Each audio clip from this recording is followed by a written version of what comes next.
Hi, Mickey. Hey, Bob. Don't interrupt me, would you?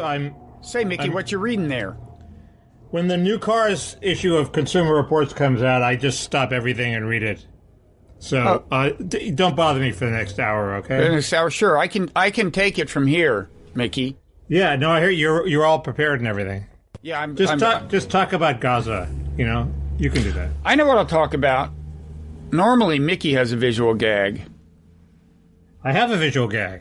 Oh, right. That is a visual gag. Okay, then I'll hold mine in reserve. But I have a visual gag this week. Oh, Mickey, elaborate on your visual gag. You're reading a magazine about cars. Well, Ford introduced its electric F-150 this week. Right. Joe Biden took a test drive. It's a very important product because it's the best-selling vehicle in America. They sell like 800,000 of them, 900,000. Way above anything else. Like 400,000 is considered a bestseller, but they sell 900,000 of this thing. If you drive across the country, you see nothing but F-150s. And, we hope it succeeds because we want to have a viable electric future. But the problem is, if you read Consumer Reports, Ford's recent products have been crappy. They stopped making cars to concentrate on SUVs. Their big new SUV was the Ford Explorer. Here's the Consumer Reports rating. Much worse than average. Minor engine is a problem. Major transmission problems. Minor transmission problems. Drive system problems. Paint trim problems. Body hardware problems. Power equipment problems. And in-car electronics problems. It's weird. When I started writing about Ford like a decade ago, I got this note from somebody who'd worked at Ford saying, I was praising Ford, right? Saying how great it was. They had this quality advantage over everybody else. He said, no, the in-house system is totally screwed up. Something to do with the product development process. It's where you take the design and you sort of make it work, make sure everything works together, make sure everything fits. That was somehow screwed up in a way that was producing, saying, yes, this car is ready to go when it's not ready to go. And obviously they haven't fixed that. I mean, the Escape, which is their other big new offering, also has big problems. So I'm worried that our electronic future is imperiled. Mickey, you've forgotten about their ace in the hole. This is a truck that has a trunk. A frunk. A frunk. It has a trunk in the front where ordinarily the engine would be. My impression is that people who drive the F-150 have plenty of places to store their stuff. I'm not sure. What does that mean? Why do you smile when you say that? Is that insider info about the... Bob, I've been out in Middle America. I got stuck for a week in Pecos. You'd know how to pronounce it if you really 2 weeks I would have known how to pronounce it. But do you know what Pecos is famous for? And you only know this because I told you probably. Do you know what Pecos is famous for? It was the site of the first rodeo. Oh my God. I give up. It's true. I give up. That's it. That's the end of the conversation. You did tell me, but I forgot. The correct answer is cantaloupes. Oh, okay. If you're in West Texas, there's no cantaloupe you'd rather have than a Pecos cantaloupe, Mickey. Okay. Yeah. Okay. Anyway, these are my people. They also have a lot of pickup trucks and filled with burly oil workers who don't seem to have any problem figuring out where to stash their stuff. So okay, so the frunk won't do it. But do we know yet? Is it a good electric the electric car part? Is that good? Nobody knows. It's way too early to tell. The plus side is electric cars are inherently seen to be more reliable than gasoline cars. There are fewer moving parts. The technology is just simpler. And, it would have to be a Herculean effort for Ford to fuck up this car. But I'm not sure they're not up to it. Meanwhile, they have competitors. They're competitors. I saw a Rivian on the street. Beautiful-looking car. What's a Rivian? Rivian is a startup competitor in the pickup market. In the electric pickup or just regular pickup? Yeah, it's actually funded by Ford, but it's electric pickup. Yeah. When is the Tesla electric pickup going to come out? Have they finally fixed it so you can throw a steel ball at the window and it won't break? I don't know. They have a... it seems too radical to sell to the people who buy pickup trucks. I wondered about that. It's like, do you want to be seen driving that thing? Like... if you're one of the people who wants to be seen driving a pickup truck, do you want to be seen driving a UFO? There's certainly people who want to be seen driving that thing. They're just not the same people who currently buy Ford F-150 pickup trucks. Right. So, and I would think they would come out with another model for people who, for people who want a more ordinary looking truck. And there are 4 or 5 competitors, and Chevrolet will have one soon. It's, the Chevrolet Bolt, which is the car I'm thinking of getting, is very reliable. Mm-hmm. Because it's based on a powertrain made in North Korea. We already have an example of a Ford electric, a couple of them, but the Mustang, the new Mustang, how's that performing engine-wise? We don't know yet. Too early to tell. Yeah. They look cool, but it's too early to tell. Now, anyway, the Chevy Bolt proves that it can be done. You heard what Elon Musk is doing for the environment now, aside from making electric cars, right? Abandoning Bitcoin. You know what I heard? That Bitcoin consumes 0.5% of the world's electricity. Could that be true? I mean, 0.5% sounds like not a very big number, but when you're hearing about all the world's electricity and this Bitcoin thing that, so far as I can tell, is only good as like a speculative asset, of which we already had plenty. Gold was working as a speculative asset, and B, as something for, like these cyber ransom people to use, right, who want to take down who threaten to take down our power grids. By the way, not to go on tangent after tangent, did you hear that it turns out that these dark side people, they did not get inside the power grid part. It was, for all we know, it was a bluff. I mean, they got inside the computers of like the people who have a power grid, but there was no evidence at all that they had the power to take down the grid. It was a fuel. I mean, the fuel thing. Why did they cave? It's just that $5 million is so little money. They said, "Fuck it, we'll just pay them." Yeah, I think so. I mean, they said, "Who?" I guess they figured, "Who knows?" But there's no evidence that they would have had the power, or the criminals would have had the power to shut down that pipeline. They just shut it down out of caution. The company did. Interesting. I don't know. I read an early thing by Mark Andreessen about Bitcoin. I read that. He claimed it was going to enable micropayments that were going to keep us afloat. And it had some supposed efficiency, some transaction cost efficiency. But so far, I mean, let's face it, almost nobody is using it as a legitimate currency, right? And why would you if its value swings that wildly? Who wants to put it in your pocket? Every government in the world is saying we're thinking of starting our own cryptocurrency. I wonder if that'll die down now. Well, there are a number of those, and some of them are designed to be stable and not fluctuate in value. Bitcoin is not. There must be other ways to mine things that don't involve consuming 0.5% of the world's electricity. I don't think it's just the mining. I mean, I'm not sure. I'm not an expert, but remember, there's this incredibly cumbersome-seeming record-keeping dimension of it, where, like, if you are part of the Bitcoin network, you keep a record of every transaction ever performed anywhere by anyone on the network. So something like that. It does seem quite cumbersome. But. Yeah, and so I don't know. Now they claim that they're going to get over the environment. There are these things they can do to make it more eco-friendly, but I'm waiting. I'm waiting to hear what those are. Wake me up when they actually happen. They can I'm tell glad you that what all they my friends supposedly made are. money on Bitcoin while it was still possible. Do you have somebody who got rich on Bitcoin? There's somebody on Instagram who posted a picture of a Kia and said, "This is the Kia that Bitcoin bought." So they got a Kia. Some people have a ton of wealth, nothing. but they've lost their passwords, and then you're just out of luck. It's not like they can email it to you. It's like you're just out of luck. Yeah. Right? I guess this person remembered her password in time to pay the Kia dealer. So Mickey, anyway, should I do my visual gag or? You should do your visual gag, and we can let the viewers decide whose is better. Mine was pretty weak, so. See those?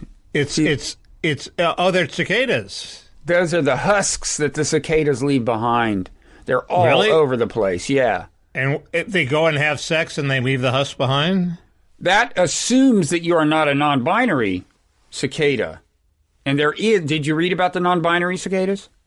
I read about the fungus-infected cicadas who are Precisely. wild sex maniacs, and they're such sex maniacs that they don't care who they have sex with. Yeah, but they can't reproduce. They start out as males, and the fungus gets them to shed their genitals and to look more like females, and they apparently act very horny, and males show up and I guess try to have sex, but all they get is infected by the fungus. It's a metaphor for our culture, Bob. Well, actually, it's interesting. It's the right-wing interpretation of our culture. No, it is, because see, the deal is, like you ask, why do these cicadas start to transition? And in this case, the answer is, it's not that was really something inherent in them, that they're realizing the real them. No, it's this evil external force from culture that's infecting them. It's the fungus, Mickey. So this is the right-wing interpretation. The left-wing people would say the cicada is just expressing the true inner cicada. See? I think they have trouble with the fact that it's like half of its body is dropped off. Who has trouble with that, the left or the right? I would think the right's explanation is more plausible, except aren't there a lot of diseases that actually perform a function in terms of getting the species into the next generation? Well, first of all, let me be clear. Not be one of them. Let me be clear. As far as cicadas go, the right-wing interpretation is correct. I mean, right? I mean, it is an external. It is a fungus. I'm just saying the right would want to turn this into a metaphor. Right. Anyway, I'm sure it's already been turned into a metaphor. The answer is It's a take. I believe technically symbiosis just means living together, and there are both parasitic forms of symbiosis and mutualistic forms. This is parasitic. This is not good for but there are mutualistic forms. Yes. I'm glad this is bringing out your inner right winger, because I noticed it's that not. No. Science Magazine had an editorial against Darwinism. Don't cancel me, bro. I want to be clear. This is not. I'm just describing what is happening with the cicadas. It's a fungus that gets them to do this partial transition thing, and B, telling you how the right would like to take the cicada reality and turn it into a metaphor for how they want to interpret current American culture. I am not part of this. Do the 5% that are infected with the fungus then turn around and try to cancel the other 95%? No. That is what happens. So it's an inadequate metaphor. I told the cicadas are disappointing, that they're like not as many of them as everybody expected. Well, the night is young. I only started seeing them about 48 hours ago, and then last night it was like, you should see some of the pictures I took. But we don't know, because see, in 2004, I recall that vividly, and back then it was like you're in a science fiction movie. I mean, some days it would be like the sound you would hear in the movie as all the spaceships were descending. Right. But I believe that 2004 happened to be a coinciding of a 17-year brood and a 14-year brood. So this may disappoint us, but the night is young. I'm hopeful. I'm optimistic about how weird it could get. I was going to mention there was an editorial in Science Magazine, sort of more or less denouncing Darwinism, not at its core, but it did denounce the idea that female brains are different than male brains. And as I recall, sorry. I didn't read the thing. I thought they were just dissing. I mean, I guess somebody I saw. There was a line at the end about how we have to reject the idea that the female brain is different than the male brain. No, they couldn't have said that in science. Yeah, they manifestly are different. What can I say? Maybe it was written by a guy who was infected by the fungus. What I assumed was that they were taking on Darwin because of things he said about race or something. Was that part of it? There was race in his own personal history and blah blah blah, and but then at the end he sort of generalized in a sort of very PC way. By the way, the Darwin family was very progressive, including him, for the day, and they were crusaders against slavery and so on for their time. Well, you could be right-wing when you take on science, and Matt Iglesias has defended the SATs for you, so you don't have to do that. I saw that piece. I didn't read read it. part It looked of good, it. actually. It looked good, but I didn't read it. On his Substack. Maybe we should discuss that in the Costs Parrot a fortune. I'd have to read it first. $8 a month. If you want Matt, you can have Bob for $6 a month, folks. Nonzero, Substack, or Mickey. Do you want to tell them the other way they can get the newsletter? The $8 tier on Patreon? On the Parrot Room Patreon. Okay. Not to mention the Parrot Room, of course. Anyway, the fungus is in control here, Bob. It's got my brain, and all I can do there's a self-promotional fungus that's infected me, Mickey. It's good for the fungus, but so far it hasn't succeeded in making me any more famous. So I guess it's parasitic. Yeah. Not mutualistic. On to Lynn Cheney. There's no other news this week, right? So we can talk about Lynn Cheney again. There's a lot of news. There's cancellation news. Everybody's talking about Lynn Cheney. It's cancellation news, that AP reporter, or whatever she was. The fungus is in control. The AP reporter. It's weird. It seems clear to me she shouldn't have been fired. Should not have been fired. I'm going to go slate pitch on you here, but go ahead. The pro-Israeli people were sort of ganging up on her in a way that clearly must reflect a double background. standard. Recent Stanford graduate. She was, lefty, Jewish voice for peace. And by the way, I mean, just to make clear, this woman has a future in writing.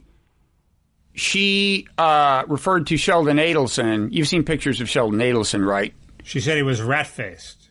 No. You're really missing the key to He looked like a naked rat vole. Now you're getting there. Have you ever? She called him, quote, a naked mole rat-looking billionaire. Have you ever seen a picture of a naked mole rat? No. Okay. Well, listen.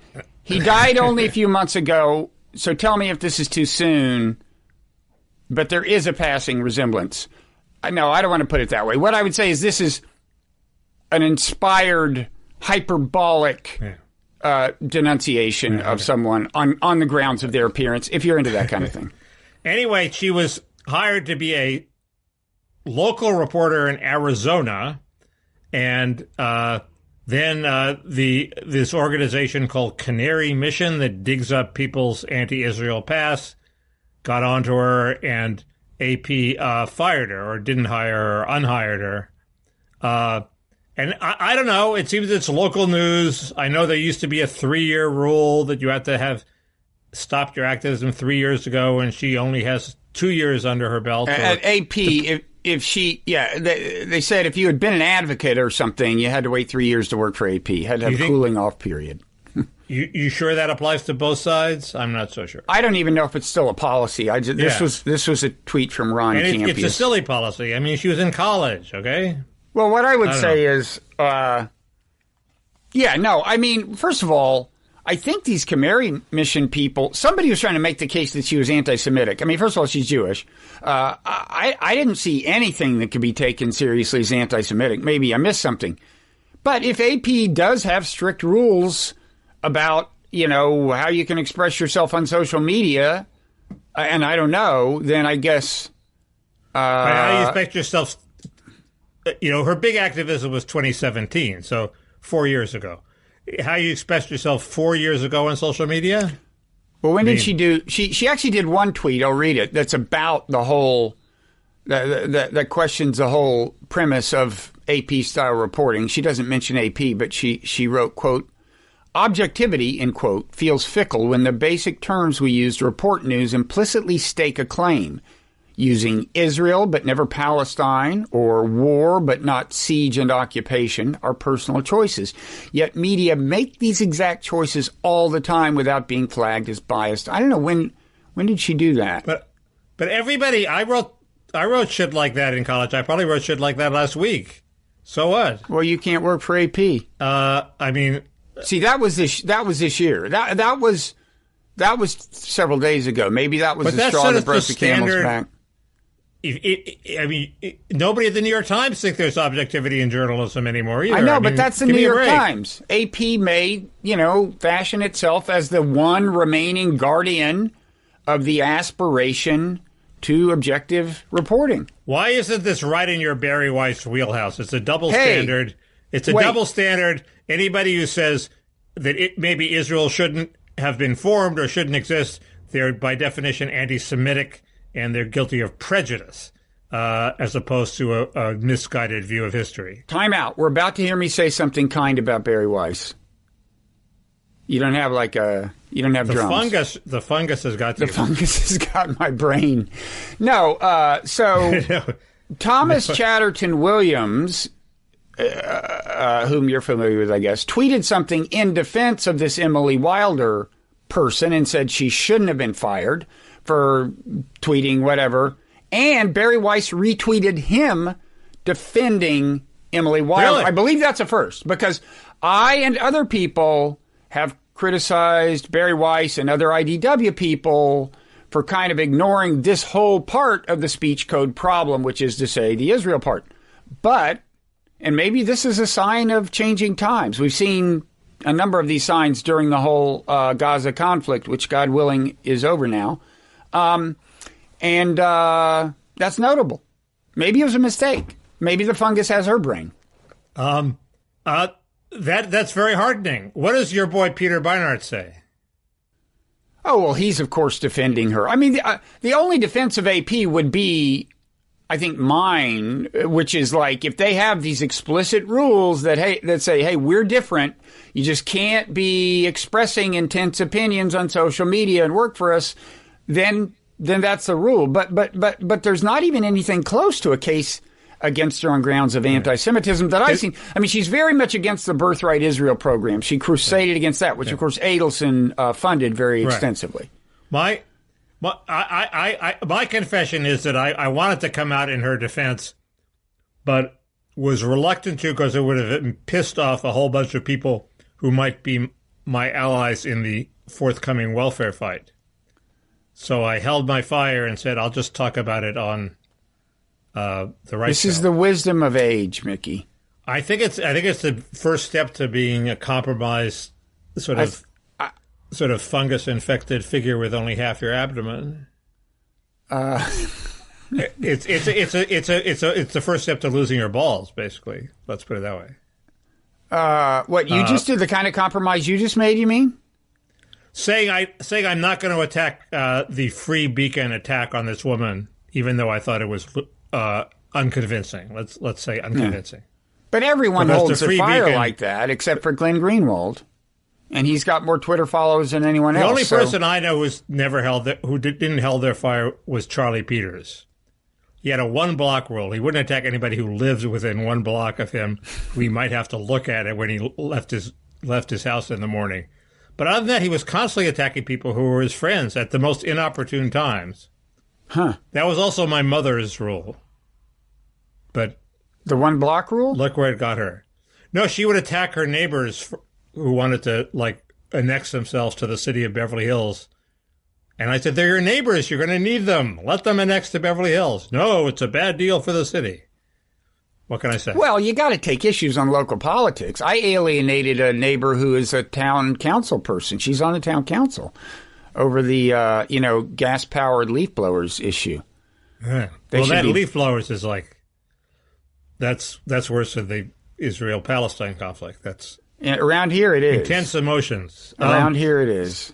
Well, anyway, I guess we just don't know what the AP rule was. The only reference I saw was from Ron Campais, who said that was the rule when he worked for AP years ago. Mm-hmm. Well, it sounds like it's the sort of rule that would go by the boards. And as somebody who was an activist in college who wouldn't want everything I said and law school held against me, I think it's a silly rule if it's true. By the way, I just had Ron on the Wright Show only yesterday, so he will be immediately below you in the Wright Show podcast feed. He pronounced his name Campius, as it turns out. Campius? Oh, I'm sorry. Yeah, but okay. He's a great source on all things Israel and politics relevant to Israel. Yeah. Well, so let's stop ducking the major issue. I mean, Walter Russell Mead had a pretty good, I thought, piece saying that, the standard things, that the world is now realigned with on an anti-Iran axis, not an anti-Israel axis, and the U.S. is sort of withdrawn. Wait. Wait, I'm missing this. He's saying... Maybe he didn't say, but everybody else is saying it, that there are some Arab states that did not automatically side with the Palestinians because they are more interested in having Israel's support against Iran, their Shiite enemy, than they are in the Palestinians. The Palestinians were sort of sidelined by the dynamic that produced the Abraham Accords. Meade may not have said that, but Meade definitely said that the U.S., since Benghazi, has sort of, everybody realized it was withdrawing from the region. And what the United States says, people don't care that much about it anymore. We don't have that much purchase in the Middle East. And my attitude is, so what? What do we care about that? Well, it may be actively let them good. handle their own. It may be actively good because, I mean, it's true on the one hand that, you know, the Arab states are largely antagonistic toward Iran. But lately, my understanding is Iran and Saudi Arabia have been talking directly, and some people attribute that to their recognition that the U.S. may be kind of having less and less to do with the region, and they need to work out their own problems. So it could be actively good. If the U.S. does do some withdrawing, it hasn't done, it's not that tangibly true that it's doing that, it seems to me. I mean, we keep talking about it and pivoting to Asia and so on, but so far it seems more nominal than real. But, I mean, meanwhile, in the U.S., I mean, as far as the Palestinians, look, it's true that the rulers of several Arab states, especially the ones who signed on to the Abraham Accords, you know, may have felt some constraints about siding with the Palestinians. That doesn't mean they don't still have the support of, you know, grassroots support in the Arab world. But the interesting thing is how the politics in the U.S., according to at least some people, are changing on this issue. Well, Twit, I have this commenter. He's one of my smartest trolls. He's not really a troll. He agrees with me half the time. Named Hey Little Mickey. I don't know. He must be a... Wait, that's his name on Twitter? That's his name on Twitter. He doesn't talk only about me, so I don't know why he's called that. But he had this theory, which is a wild conspiracy theory, which is the sort we like around here, that the reason that so many neocons turned against Trump and practically became Democrats is basically because they realized the central problem for Israel was declining support for Israel among the Democratic Party. So in the Democratic Party, which I think is the phenomenon you were talking about. And so Bill Kristol is now a Democrat. He can be there and buck up support for Israel in his new party, the Democratic Party. And this was all sort of like a Straussian hidden move directed, I don't know by who. Maybe it was thought up by themselves. But it's a crazy theory, but it sort of makes a little bit of sense now that Max Boot and Peter Barnard are both basically writing the same thing. Well, I wouldn't say they're writing the same thing by any means. Practically. Well, Boot is just acknowledging some obvious things, like Israel was very provocative this time around and did some things that were likely to get Hamas to launch rockets in their direction. Anyway. He's not calling for a one-state solution, for God's sake. That's a distraction. But no, I think my own theory is that their never Trumpism may have been related to Israel, but if so, I mean, I think there's a good chance of that in some cases, but if so, it was more of a reflexive overreaction to some vibes coming from the alt-right. Like they thought Trump was going to turn this into an anti-Israel, anti-Semitic party or something. But the fact is that between donors like Sheldon Adelson and all these evangelical voters who are very pro-Israel, the chances of that were never good. And Trump was more accommodating of Israel in ways that I think are bad for Israel in the long run, but whatever, more accommodating to Bibi Netanyahu than any president has ever been, probably. He was like, what do you want me to do next? I'll move the embassy. It's like, you just tell us. We'll cut off all the money to the Palestinians. Just, you know. In retrospect, was the embassy such a big move? Doesn't seem that way to me. Well, I think if it prejudices the settlement of the final status of Jerusalem, it will have been a big deal. On the other hand, I mean, look, final status of Jerusalem, that language seems to presuppose a two-state solution, which probably there's not going to be. So it's probably going to be something either a more radical accommodation of the Palestinians or something very ugly, it seems like, in the long run. Anyway, the point of this guy is, if we posit a conspiracy to infiltrate the Democratic Party to prevent it from splitting apart on Israel, it's basically failed, right? Isn't the conventional wisdom is that Biden is in a fix because half his party is no longer pro-Israel, and the polls aren't quite there. The polls are like a majority of Democrats are still pro-Israel, but there's a substantial minority that are hostile to Israel. Yeah, I don't know how real it is. I mean, there is a small but significant number of very vocal critics of Israel, mainly in the House. And there was the famous, Rashida Tlaib had this big kind of standoff with Biden on the tarmac, I guess, reading him the Wright Act. Biden had to know that was coming. How could he not have known that was coming? I'm not sure how good his radar is these days in even the most mundane Well, sense. if you can't see that. Whoever scheduled that meeting seems... Well, he was going to her area, and she was there, and Debbie Dingell was there, and the local Pauls were there. I mean, he wanted to visit Michigan. You want to visit Michigan? You see the people. But it seems to me that it's also entirely possible that it was all choreographed. Okay, Rashida, you're going to yell at me. I'm going to do this, and everybody's happy. Well, another interesting thing, I think, I had these two people on my show in rapid succession this week. One was Ron Campius, who's, he's lived in Israel, been in the Israeli army, and really is a really good reporter on the relevant politics.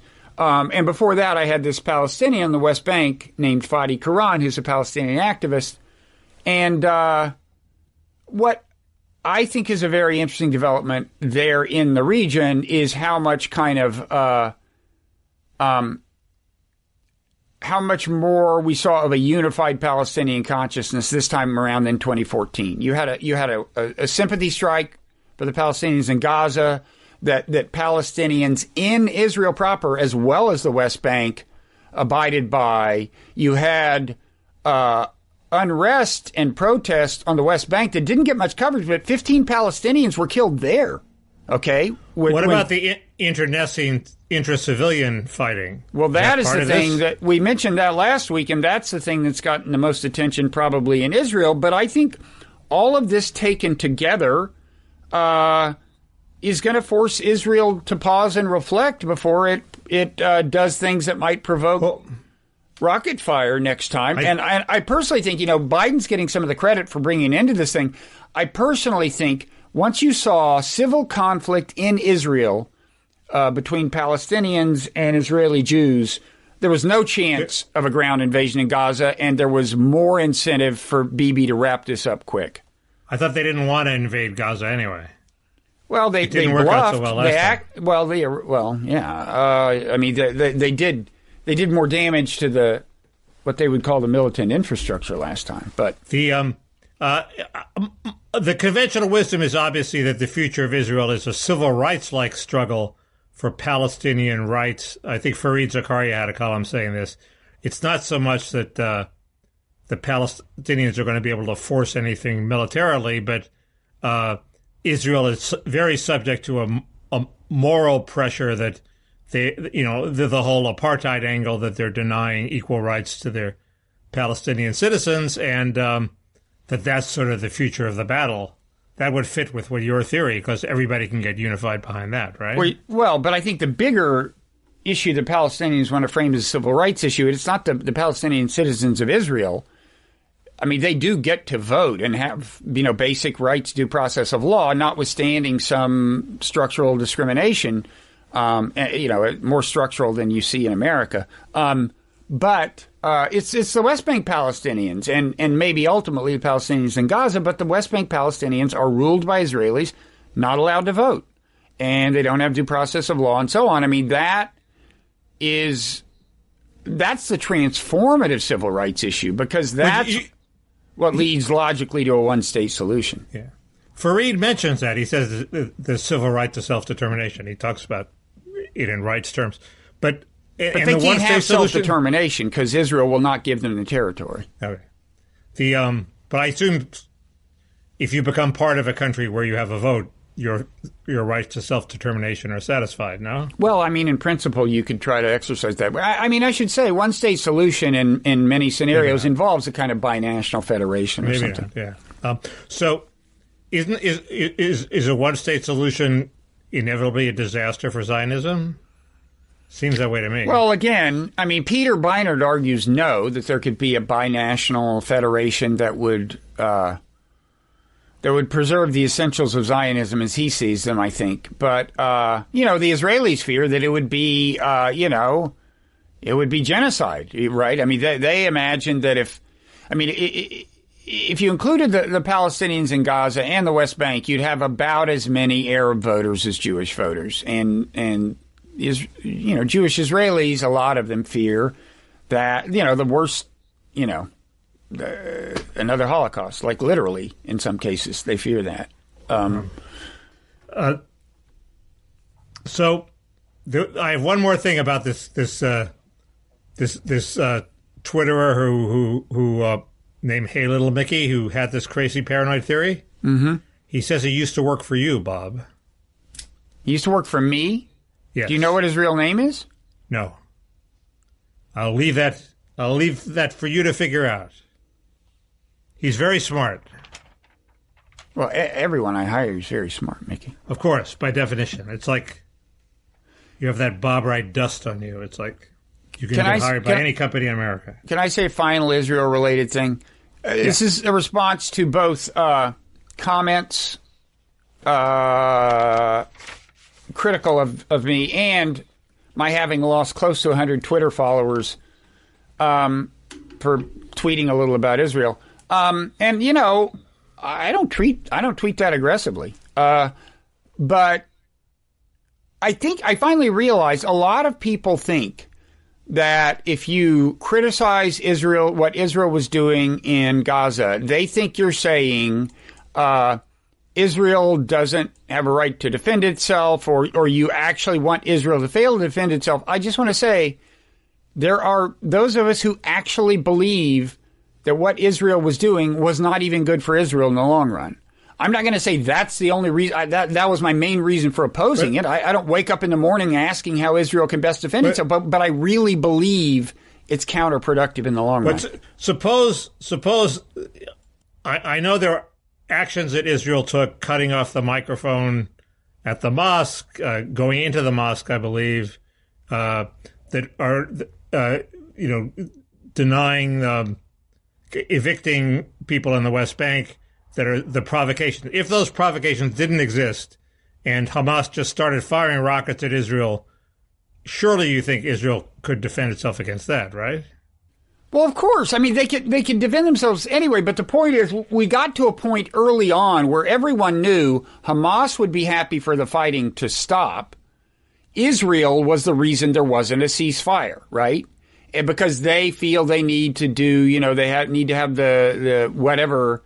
They wound up killing, the ratio of deaths was 20-1, and they need to destroy a certain amount of infrastructure, and they feel they need to actually make Hamas regret having started this. And so they have their stated reasons for continuing the fighting well past the point where Hamas would agree to a ceasefire, and that's the part that I think is counterproductive in the long run, because I just think you're ensuring another generation of Palestinians who will hate you. Now, I think the view in Israel is that they're going to hate us no matter what we do, and that it's just like a constant it's like a universal constant or something.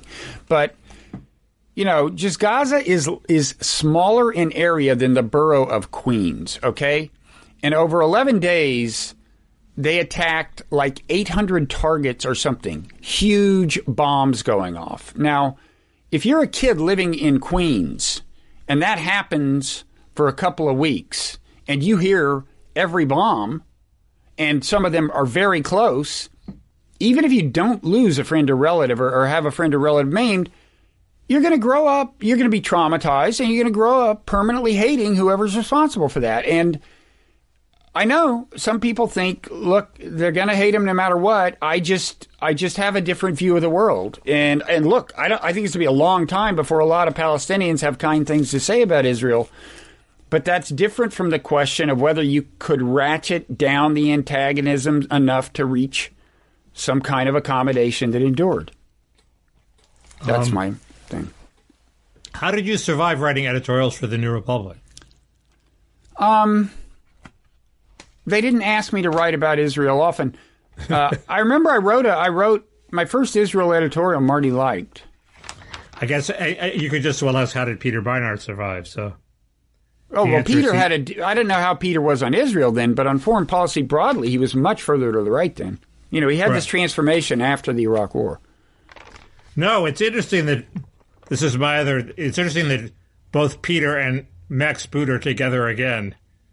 Last time advocating the Iraq War, this time arguing a mild anti-Israeli side of the... Yeah, I don't know exactly. This fight. What's your theory about Max Boot? I haven't read everything I don't know he's him written. that well enough, but this last editorial, this last piece he wrote made me think that he's not just overcome by Trump hatred, he actually has intellectual integrity. So maybe I'm wrong. He always seemed like a nice guy, but I've always attacked him for being I've never met him. apoplectically anti-Trump. I have met him. I even had a very awkward conversation with him when I said, "Oh, hi, Max. We met at a party. We had an argument last week," and he pointed out correctly, "We didn't have an argument. You attacked me, and I didn't respond." I think that's his standard strategy. Well, in that case, anyway, he was right, and I felt like a fool. So what else? Everything else sort of pales in comparison, but we should go on, I guess. Well, they're going to revisit Supreme Court's going to take up Roe versus Wade. There's the January 6th investigation. Right, okay, well, those are my two. Well, it seems to me the Republicans are whistling past the graveyard generally on the and I've talked about this before, but there's a tie-in to what you just said, that they think if only they could sideline Trump, okay, they can talk about the issues. Everything, the deck is stacked in their favor, and they're going to win the midterms and regain the House. And this is Rich Lowry wrote a column a couple of days ago, arguing the reason for this is, despite Trump's grip, he's not front and center for the average voter. He isn't president, and he isn't on the ballot anywhere. Republicans aren't going to be running next November on relitigating the 2020 election or January 6th. The focus will inevitably be on Biden and his agenda, which will loom much larger than anything the former president could do from Mar-a-Lago. I just think that's totally wishful thinking. Trump is going to want to make the election about him, even if the Republicans don't want it to be about him. He has the means. The mainstream media will give him all the megaphone he wants to make this all about, yes, he's going to talk about Biden, but he's also going to talk about how the election was stolen from him, and it's going to poison the election for Republicans just the way it poisoned the election in Georgia. So this is totally whistling past the graveyard. And the gravy on this, the additional thing is, if the Supreme Court takes up abortion, that is good for the Democrats because most people, last time I checked, were pro-choice, not pro-life. So if abortion seems to be on the ballot and Trump is on the ballot, it seems to me the Democrats have two very good reasons to turn out, and the Republicans are sort of muddled because why vote in an election that Trump says is fixed?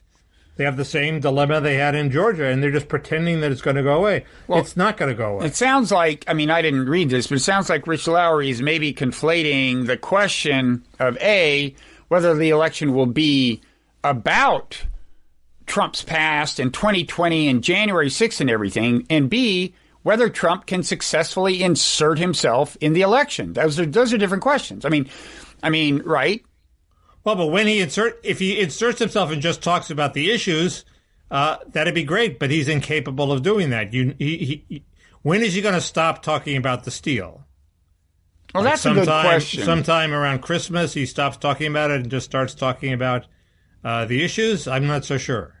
So your fear is that he will reappear, keep talking about the last election, completely ensure his loss, and it's open borders after that. Well, and he might. I don't know if it'll be open border. We have open borders now, practically, but it will blow the chance to regain the House, and it'll give us 2 more years of a Democrats in control of all 3 branches, and Biden can do a lot of bad things in those 3 years. So that's my problem. Maybe it poisons Trump for 4 years out. Maybe voters get sick of him, and he doesn't win the presidential nomination, but it screws the chance to stop Biden's bad things. Now, I'm not that unhappy with Biden in the White House as long as he doesn't get a chance to, pass his agenda through reconciliation bills. Well, you don't like his current immigration policy.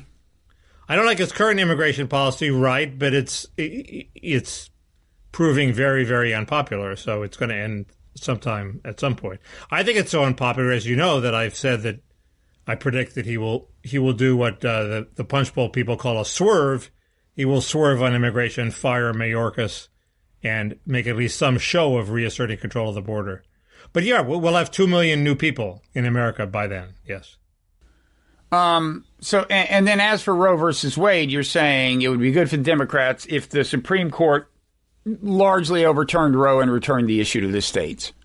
I think it'd be good for the Constitution, bad for the Republicans, because that's always been a recipe for Democrats getting out their vote. Yeah, it seems like it. Wait, what has been a recipe for the Democrats getting out? It's now a legislative issue whether we have abortions or not. Democratic voters want to have the right to choice. They will turn out and vote in the Democrats who are going to legislatively give them the right to choice. Now, once it's not a constitutional issue but is a democracy issue, Democrats win that democratic debate. So wait, they win the debate. Roe has certainly turned out the Republican vote in national elections, right, in presidential elections, but you're saying in state legislature elections, if the issue's returned? The Democrats can stay home, have been able to stay home because they think that the Supreme Court will take care of the issue for them. Now they won't have that luxury. Abortion will be on the ballot and they will turn out. Are you talking it's worked for Republicans before, and now it'll start working for Democrats. You're talking about state legislature elections? Who said it's going to be a state issue? There's going to be bills in Congress on both sides. One that will say abortion should be illegal. The other will say abortion is guaranteed. And it's not a state issue. It's a national issue. But if the filibuster survives, nothing will happen, right? That we're talking about turning out the vote. We're not talking about actually passing laws. And you're hoping nobody will tell them, and you're assuming nobody will tell the voters that the filibuster means nothing's going to happen. Well, they'll turn out to vote in their local election, and while they're at it, they'll vote for the Democratic candidate for Congress. I mean, I guarantee you, Democrats have a way to. See, I was thinking about it. I was thinking the reason it's good for the Democrats is because the desire to overturn Roe has led Republicans to turn out for presidential elections and to care a lot and to want a Republican, and that will lessen, LESSEN, once Roe is overturned. Well, that too. They're both factors are pushing in the same direction, which is so it increases. If the Supreme Court takes up abortion, it helps the Democrats. Okay, I hope you're right. If indeed and it seems like this court is sure to at least clip the wings of Roe, if not overturn it, right? Yes, the betting would have to be on the wing clipping as opposed to the overturning, full overturning. But you never know. I mean, I don't know. Brings us back to the cicadas. What I want to know is, why are they crawling up these trees? They have wings, Somebody should tell them they have wings. Are the cicadas in the house, Bob? Are they? No, they're not. In the house? They don't move very fast. I mean, that's the point. Why aren't they? They have wings. What do they do with these wings if they're just going to crawl up the tree trunk? So, that's like the Supreme Court not overruling Roe. They don't move fast enough, even though they have wings. Maybe we can take turn the non-binary cicada into a metaphor for one part of American politics, right? And then, yes, exactly. Proceed. How is this going to work out as a metaphor for American politics? The court should recognize. I think it's a case of the Republicans charging that the Supreme Court is just like the cicadas. You could fly, but you don't. Yeah. What's the matter with you, cicadas? You've got wings. They could take over. They could get in your house and drive you out. This is beautiful. You should run for governor of California. Did you? You seem to have gotten a haircut. I mean, your hair has gotten shorter both of the last 2 weeks. It went from long and lustrous last week to pretty short, but clearly you've gotten an actual haircut since last week. Am I correct? Yeah, I got a haircut. Okay. Is this trend going to continue? Like every week you're going to have less hair? Probably. I say return to long and lustrous. That was a beautiful thing, Mickey. That was a beautiful thing.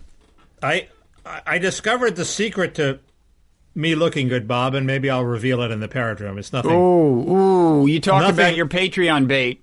Nothing anybody who cares about the issues will want to talk about. So other than that, Biden is going for the 1970s trifecta: high crime, high inflation, and welfare. Okay? That was not a winning trifecta for the Democrats. And I think he will realize that, and I assure you Bruce Reed, who works for him, realizes that, and I suspect there will be a course correction. Yeah, the inflation thing is getting a lot of play lately. We were talking about it weeks ago. We're ahead of the curve. And there are a couple of good columns. Martin Wolf in the Financial Times speaks with authority on the subject. He thinks mainly the Fed is out of control. But I guess, I didn't realize that modern monetary theory, as he describes it, thinks that fiscal policy is the solution for inflation. Well, if that's true, you don't want to have Biden's budget running, spending $4 trillion, obviously on the deficit. I mean, they're not going to fund it. They're not going to pass the tax increases, so that whatever Biden spends is going to be added to the deficit. Wait, so you're saying that modern monetary theory, which I have never figured out, they say open the spigot. The Fed should open the spigots on the money supply, but you have a conservative fiscal policy, or at least a strict, responsible fiscal policy? As described by Martin Wolf, it's the only constraint on the Fed opening the spigots is the fear of inflation, and we should handle inflation by fiscal policy. Well, that's probably him talking about that part more than the modern monetary theorists, right? I don't know. He ascribes it to them. I met him. He's a good guy. Yeah, but anyway, Lawrence Summers is obviously out there, and I sense he's getting some traction with his inflation scares, inflation scare tactics. Yes, he may be right. It's worth thinking about. I mean, we got some pretty serious deficit spending going on, but and it looks like Biden is not going to be able to, as part of, I guess, it would be the infrastructure bill that in theory would have him raising taxes to pay for it, but the Republicans aren't going to let him. Everybody's chickening out. The Democrats are chickening out too. It's such bullshit. The pay-fors are not going to happen. I always thought we shouldn't worry about inflation, and I think Krugman obviously talked about this when he predicted no inflation, is the wage price spiral depends on labor power, especially union power, to drive it. There is no more union power. So we're not going to have a wage price spiral the way we had in the 70s when unions would leapfrog 20% increase, 21% increase, 24% increase. I mean, that's not going to happen. Plus, Biden has a semi-open borders policy, and wage-lowering immigrants are flooding into the country. So we're not going to have a wage price spiral there But either. What about all these people who will be staying at home rather than working, as you fear, because of their child tax credits or whatever, and this will bid wages up because there will be a shortage of workers? Well, there's that, and also there are also the unemployment benefits, which people, I think, believe Jason Furman, who used to work for Wright for Slate. I don't know him. I think he is a Summers-like advocate for maybe the unemployment benefits are so generous that they're reducing labor supply, but they expire in September. So the answer is they expire in September. And it's weird. Matt Bruning had a column fairly convincing that the IRS is so inefficient at getting out the child payment that I worry about is going to be welfare for an underclass, that it's not going to reach the underclass anyway. So it's sort of not going to produce the bad effects that I fear or the good effects that he wants, because it's not going to reach non-working families because they're sort of off the grid. They're out of the IRS's. The IRS doesn't really have a good way of reaching them. with this money. Well, maybe it will develop one in response to his writing. Maybe that's what he has in mind. Maybe he wants to transfer it to the Social Security Administration, which apparently has more efficient means of dispensing money. Anyway, you're right. That could be a factor in the pro-inflation direction. Another mark against it. Quite so. So what else is happening? We had the January 6th Commission. Yeah. So my take on that is, I mean, I got to say, I don't think there's a super pressing need for one. I mean, it looks like we're not going to get the kind that the Democrats would like, right, with the support of the Senate and so on. I mean, the House can have their own little investigation, but we can't have the full-on. I think they have a little bit of a shot at getting through the Senate, but it's fading rapidly. Most people say it's not going to get through the Senate because McConnell came out against it.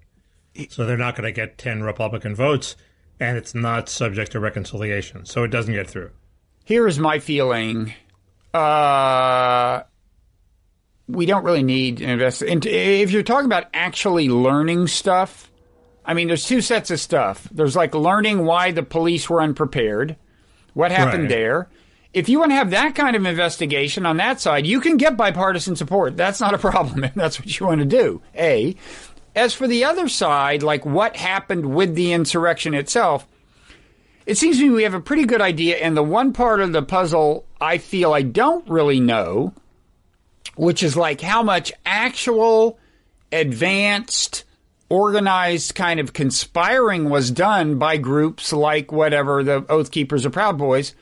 We will discover that when the prosecutions happen, because that's a whole tranche of prosecutions, is those, you know, the conspiracy part. That will come to light. So, and I think I understand the rest of what happened. And so I don't know what... I don't understand it.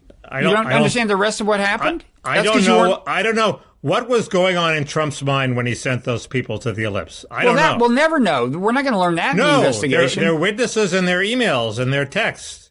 We will know. If we have subpoena power, we can know more. And that's sort of the crucial issue. And then what was going through his mind when he failed to call them off for a while? Was he such an idiot that he really thought they were going to elect him president, or did he think, well, this will be a good show and I love theater? I don't know. I don't think it's just a theater thing. I think there's something wrong with his brain. But you're right. It would be good. Like if they could subpoena people who were with him, like as he tweeted the Mike Pence tweet, and they could say, well, he was watching Fox News. We know exactly what he saw as he was tweeting. I would love to know that. Yeah, I want to know what he thought before he gave the speech. I mean, well, I think that's hard, but there are texts and emails for that too. I mean, I want to. You think there are texts where he says, "Here's what I'm thinking about what I'm going to say." Come on, he doesn't even think before he talks. Well, he's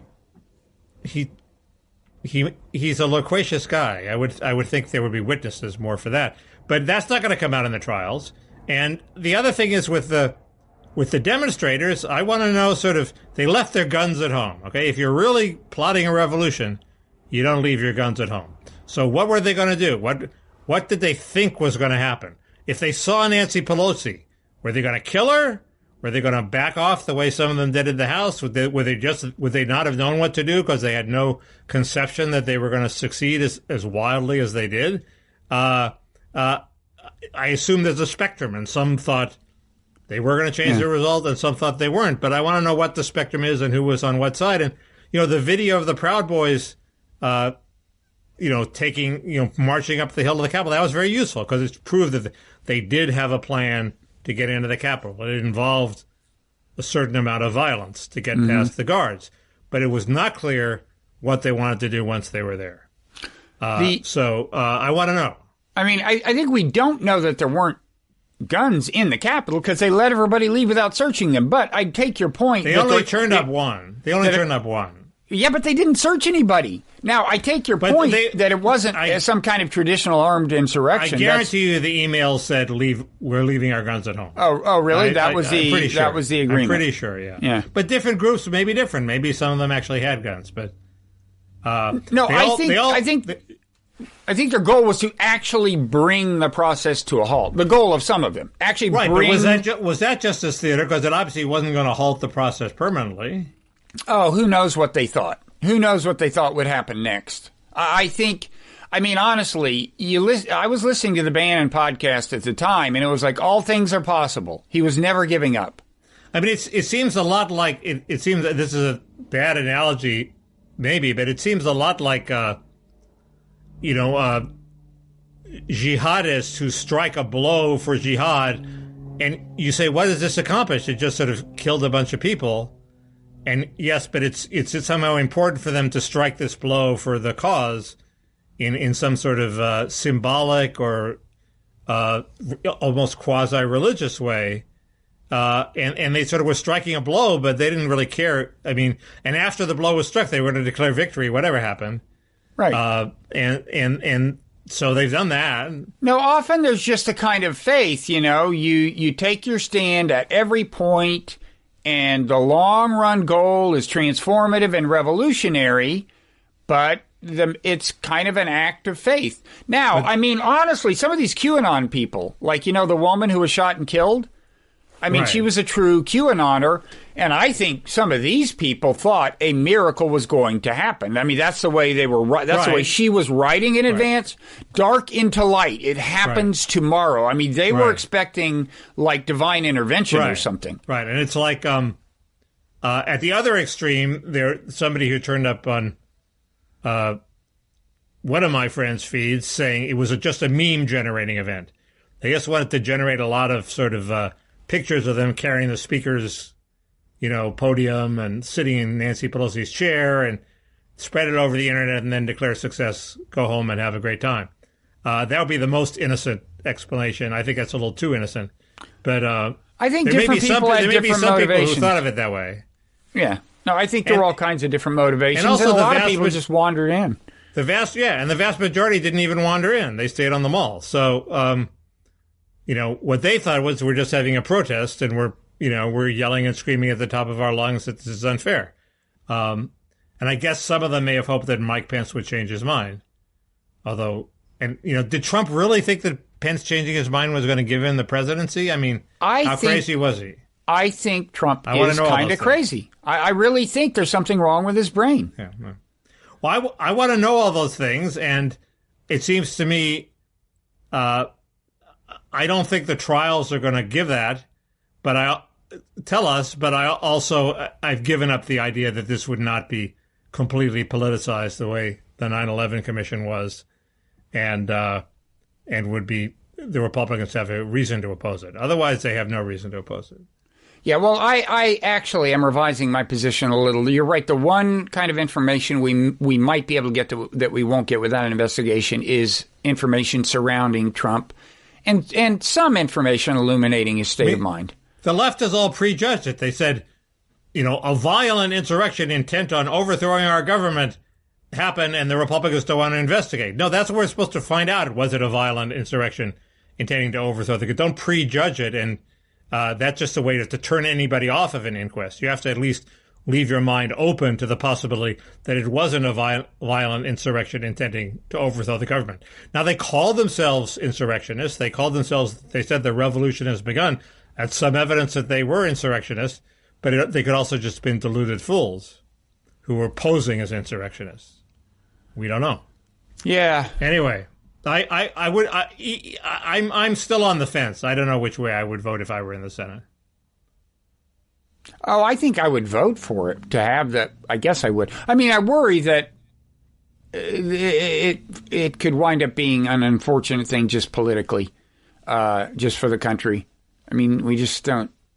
I mean, in terms of divisiveness, but I think it would be good for the Democrats, probably.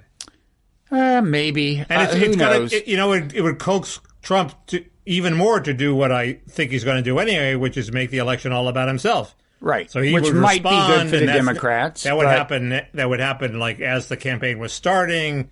Trump would be all over the airwaves. The election would be Trumpified.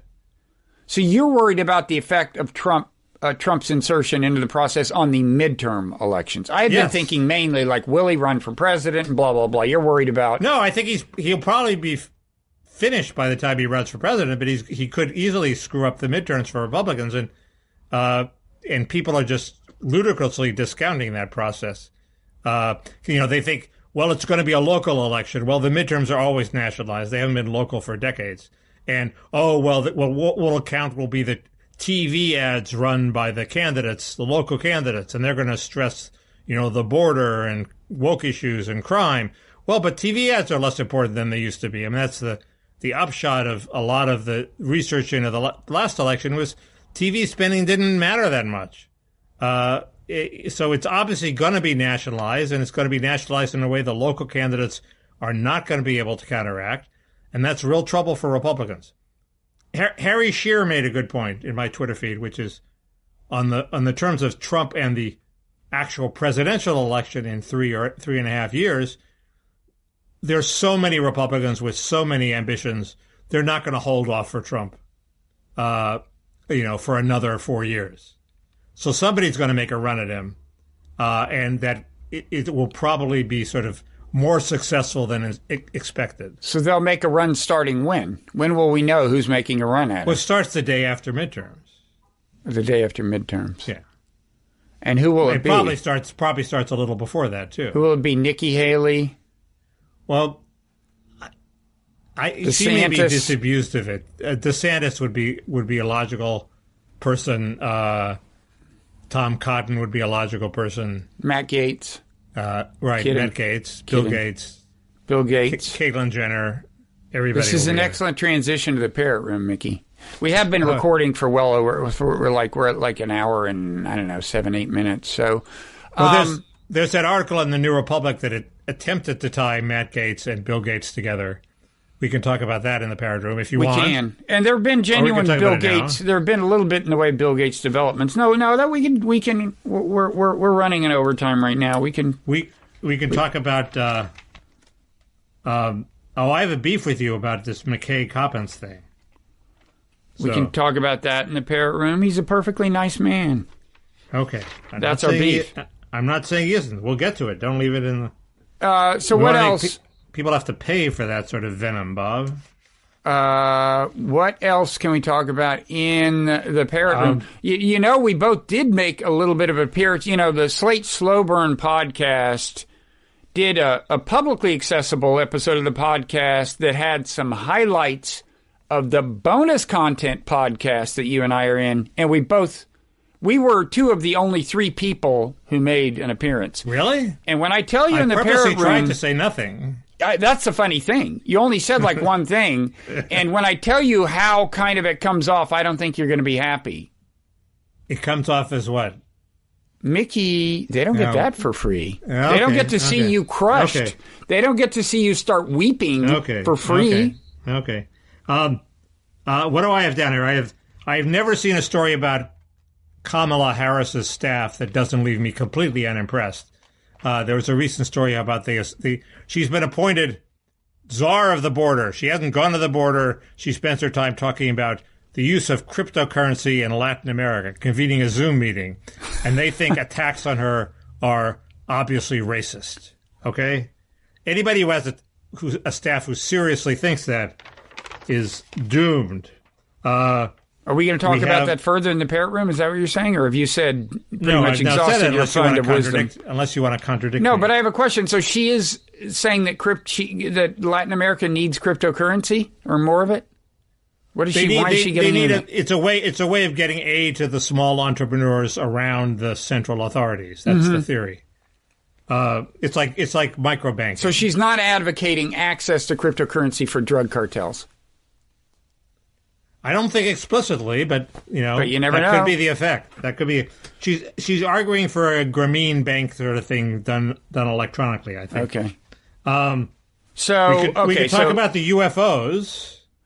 Yeah, let's talk a little about the UFOs. I mean, the UFOs. If the UFOs are here, why is the reaction of Tucker Carlson that the Defense Department has to be ready to attack them? They're 1,000 years ahead of us in technology. We're not. It seems a very foolish strategy to attack them. Plus, maybe they have the secret to eternal life. Maybe we should get that from them before we attack them. To serve man. Or maybe they're going to treat us as pets and eat us. I don't know. I, for one, welcome our alien overlords. Okay, we can talk about UFOs. We're talking about slow burn. Oh, I have an interesting theory about why the number of COVID deaths per day is not declining more rapidly than it is. It's a good theory. Okay. It's a good theory. In fact, I don't know if I should even save it for the Parrot Room. Don't save it for the Parrot Room. Okay. COVID is COVID is important. No, it's just like we should make COVID content free, like all these big media outfits. So here's casual inspection leads me to think if you compare the graph of per capita decline in case numbers and per capita decline in deaths, it seems like we're not seeing the usual kind of 3-week echo effect of the death rate doing what the case rate did 3 weeks ago, and you would expect it to be declining a little faster than it's declining the death rate. And here's my theory. Now that everyone who wants to get vaccinated just about has been vaccinated, the kinds of people getting COVID are the kinds of people who choose not to be vaccinated. Well, they tend to be lower income, less educated, and I would submit the kind of people who get less good health care. They're not getting the Regeneron or whatever if they get COVID, or they're less likely to get it. So I think they're probably, now that people get COVID, are getting less, on average, less good care than they were getting 3 months ago. Does that make sense? Makes sense.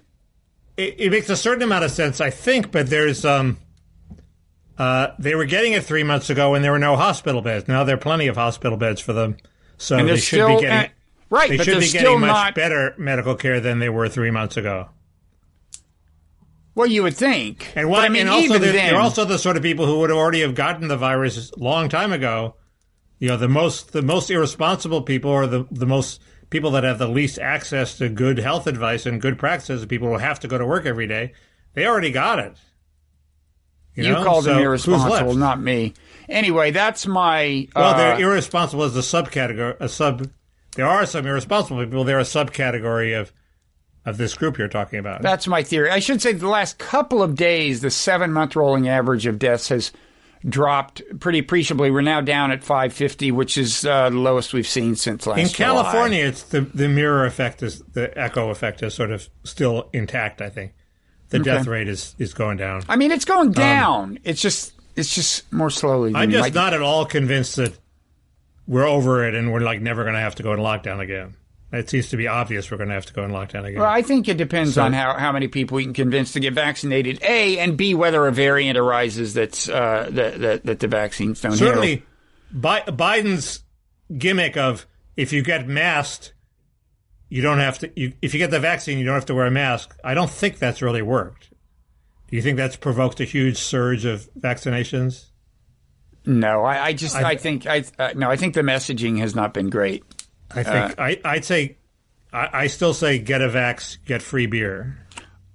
Well, there's that. I think they should start at some point emphasizing. I think there are people who genuinely don't think about the fact that it's not just for you; it's for other people. I think most people care about other people. I mean, other people in their community, other people in their family. But they've already got vax. We want the people who want free beer. I don't subscribe to your stereotypes. So wait. Stereotype, there was a promotion that did it, and it was 3 times as effective as their other promotions.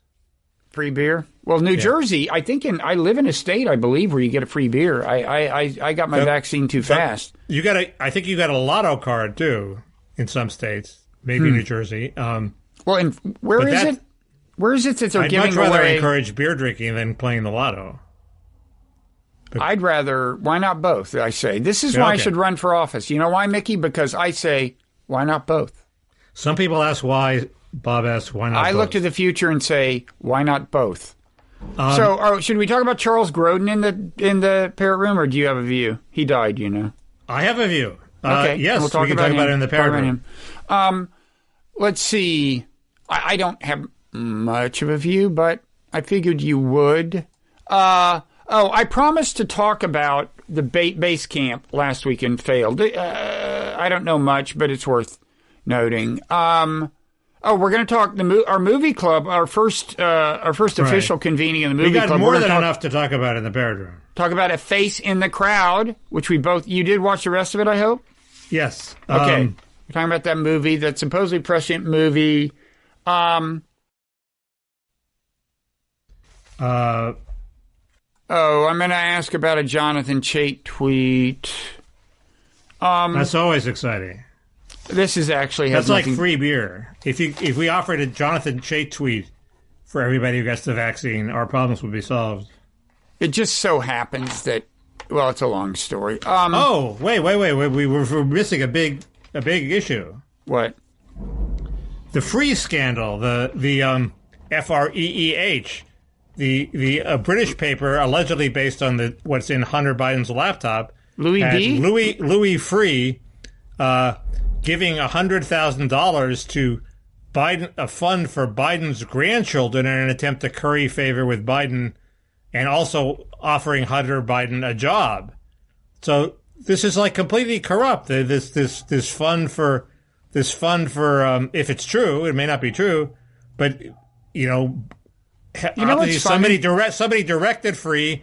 If you really want to curry favor with Biden, give money to his grandchildren. This is money that Biden doesn't have to give himself. It's like it's in effect going into Biden's pocket. $100K it's totally corrupt. You know what's funny? So did Clinton appoint Free head of the FBI? I think so, yeah. Okay, I remember like in the 90s when I first saw Free speak impromptu, and I want to say this in a gentle way that doesn't seem derogatory, but he didn't seem very smart.